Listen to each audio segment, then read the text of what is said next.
Okay, we're looking at Prep Test 63, game number 4, and this is a slightly unusual game type. In this one, we have 3 different colors of balls and 6 boxes stacked on top of one another, and we are trying to figure out which colors of balls are in which boxes. This is an unusual one because there's only 3 balls for 6 boxes. However, ultimately, you shouldn't let that fool you. These are the 3 colors of balls, green, red, and white. And these are our 6 boxes, and some of you might choose to set this one up vertically and have 1, 2, 3, 4, 5, 6, and that's perfectly fine. I do it from left to right. Well, yeah, from left to right because that's what I'm used to, and with the numbers, it's still clear to me which ones are numbered higher than other ones. All right.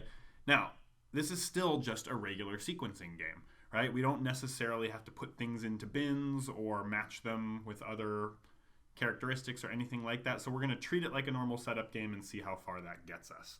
So let's look at our rules. First rule, there are more red balls than white balls.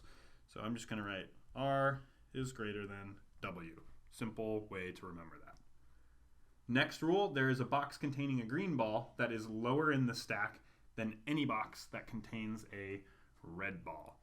So what that means is that the first green ball comes sometime before the first red ball.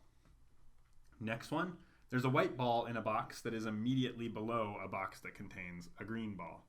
So what that means is that somewhere on this diagram, we're going to see WG.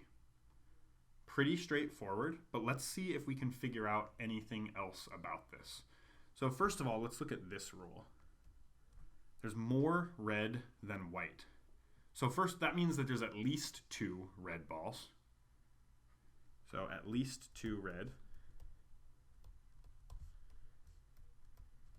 How many white balls could there be? Well, if there's 1 white ball, there could be 2 or 3 red, or 4 for that matter. If there's 2 white balls, then there has to be at least 3 red, and that's a total of 5 balls. And you know, because of this rule, that there's at least 1 green ball in this game. Therefore, there can only be 1 or 2 white balls. If there were 3 white balls, that would force at least 4 red, and that's just too many.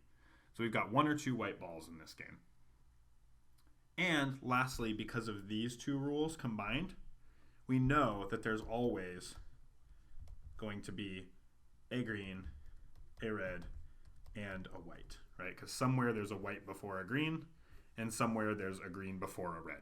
So there's always going to be at least 1 of each color. So that's about as far as we can get in diagramming this game, and we can now dive into the questions.